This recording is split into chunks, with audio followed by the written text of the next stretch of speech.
பேர தங்கமணி. இந்த ஊர் இதே ஊர். ஏழையெல்லாம் பார்க்கல.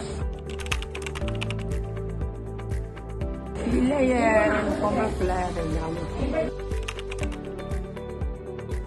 சாப்பாடு வாங்க